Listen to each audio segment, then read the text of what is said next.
You've heard of Edward Snowden, right? He's this very controversial figure in the United States.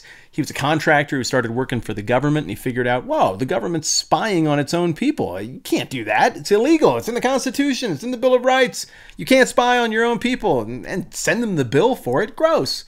So he says, hey, who do you report the government to when the government's doing something bad? And he decides you report them to their bosses.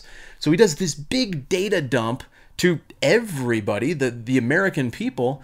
And in the process of exposing the bad things that the government was doing, he maybe also exposed some agents of the government who weren't doing anything wrong to danger. So there's a big controversy about him. Is he a traitor who endangered Americans, or is he a patriot and a hero who called out the government for doing wrong and demanded reform? Well, whatever you think about him, Snowden's judgment, I believe, was right after he did the data dump.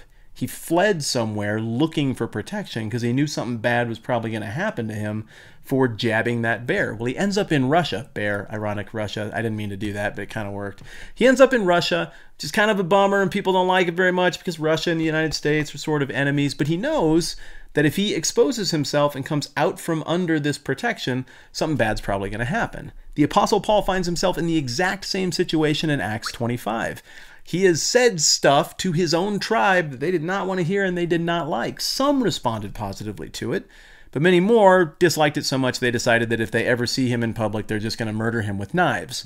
So now we're wrapped up in this multi-chapter legal political affair where the Jews are trying to get Paul out from underneath the care of the Romans for just a second so they can kill him, and Paul is trying to complete the task he's been charged with, which is tell everybody, including all the way to the ends of the earth, about Jesus. That's where we pick it up in Acts chapter 25. I'm Matt W. It's a 10-minute Bible hour. Here we go. I gotta ask a favor of you. I need you to pause and read this entire chapter all at once because it's going to make the rest of this make a ton more sense. I'll give you a second.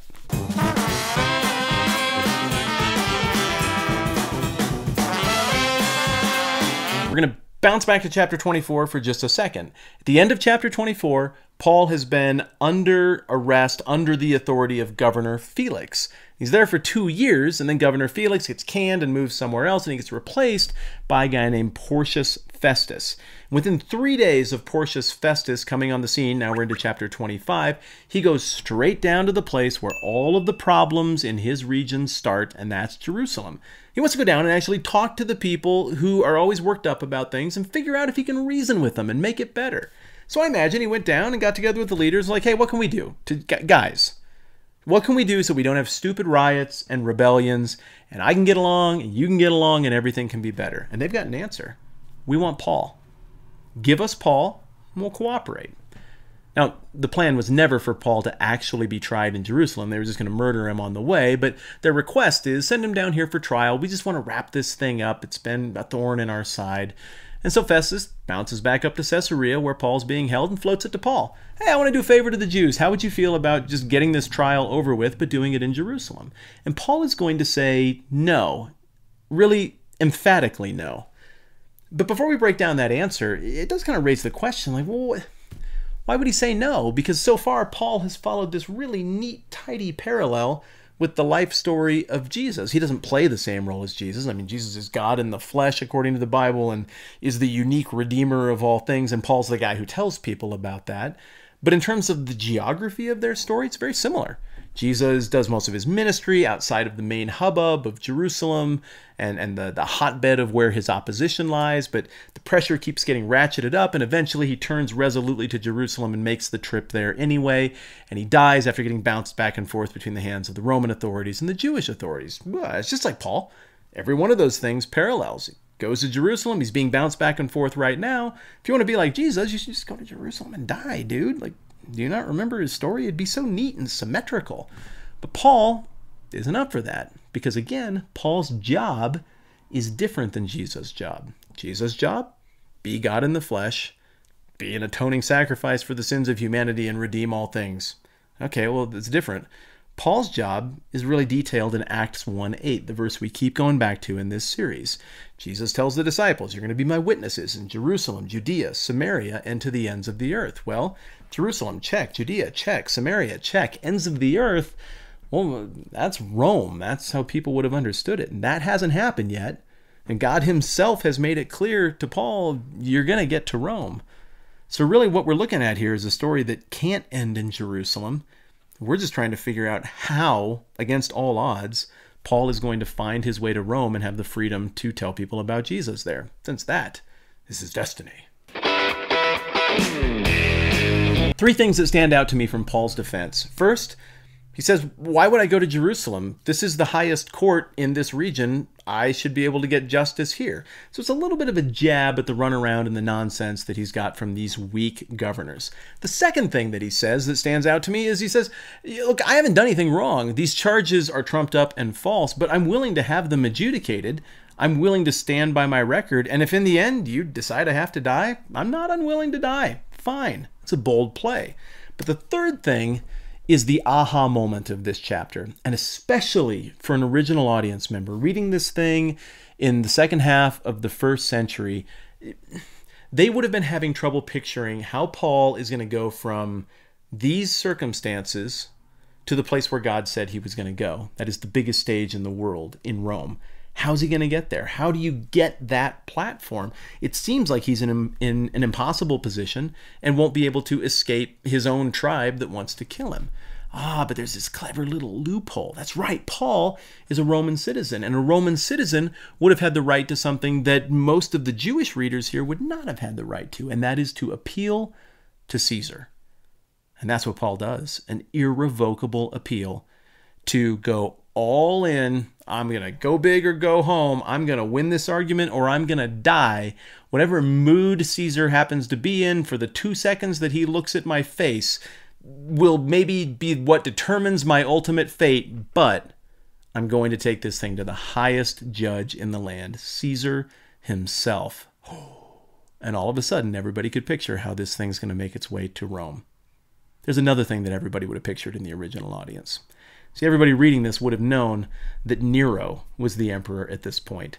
Nero, in addition to having a questionable neckbeard, had a lot of character flaws. Murdering family members and incest, silly little things like that. He was nuts, and he only got nutser the further along he went. Justice and Nero were not words that you would use in the same sentence with a straight face in the 1st century AD. So there's kind of a funny moment here for the original audience where they would have been like, dang, Paul thought he had a better chance at getting justice by talking to Nero than he did in his hometown, or rather in his tribe's hometown, talking to his buddies who he went to school with in Jerusalem. That is a scathing indictment of the political climate and the absence of justice in Judea at this moment in history. Okay, this gets confusing, but part 3 of this passage opens with yet another Herod on screen. This Herod is King Herod Agrippa II, son, not surprisingly, of King Herod Agrippa I, and great-grandson of Herod the Great, from whom all the Herods hail. The Agrippa in his name has kind of a fun little story to go with it. They picked up the Agrippa thing by being buddies with Romans. There was a Roman named Marcus Agrippa who was best friends with Caesar Augustus, and was also friends with the Herods, so they adopted his name. So King Herod Agrippa II is related to and buddies with all kinds of other famous Agrippas, but to the best of my knowledge is not related to the Camilo Agrippa, who is the 16th century Spanish fencer referenced repeatedly during the sword fight in The Princess Bride. So hopefully that's in some way helpful. Herod Agrippa II shows up on scene, and he is the kind of character who makes you ask the question, hey, have you ever thought about what it would be like to make out with your sister? Hopefully your answer was no, but King Herod Agrippa II's answer was yeah, and I've done it. Herod Agrippa II shows up with Bernice. Bernice doesn't get a title from Luke because she had no title. She wasn't queen or fiance or girlfriend. She was just Bernice. Agrippa and Festus have a, hey, we're both leaders, let's talk about stuff, chit-chat. And Festus is really interesting to me at this point because unlike his predecessor Felix, who we're told was somewhat familiar with Christianity, Festus has no idea. But as they banter back and forth about this thing, Festus is asking the questions that I think anyone who reads Acts is meant to be prompted to ask for themselves. he doesn't have any horse in this race. He's just trying to get through his life, climb the ladder, make some money, have some pleasure, gain a little power, have people respect him, maybe remember him. I mean, normal human motives that people pursue. And then he encounters this bizarre story about this guy who claims to be the Son of God, or even God himself, who dies and then quits being dead and then ascends into heaven. And then the whole world starts changing and everybody starts believing it. And there's all these miracles and stuff. And well, what do you do with that? Miracles don't happen. Dead people don't be not dead afterwards. People don't fly off into heaven. The gods don't show up and take on human form, let alone show up and take on human form and die on behalf of humans for somehow their benefit. This story would have made no sense to the intellectual structure of Festus's brain. And I think he's the right type of person to take our cues from when we try to figure out what to do with the book of Acts. Because unlike the enemies of Christianity and Paul, this guy just is coming at it clean, cold, it's a blank slate. And for most of us in life, we've heard of Jesus, we've heard some of these stories, but we're just doing stuff. You're going to work, you're trying to find somebody to love, you're hoping that you can stay healthy, make some money, maybe live comfortably for a while, be happy, be entertained, whatever, normal stuff.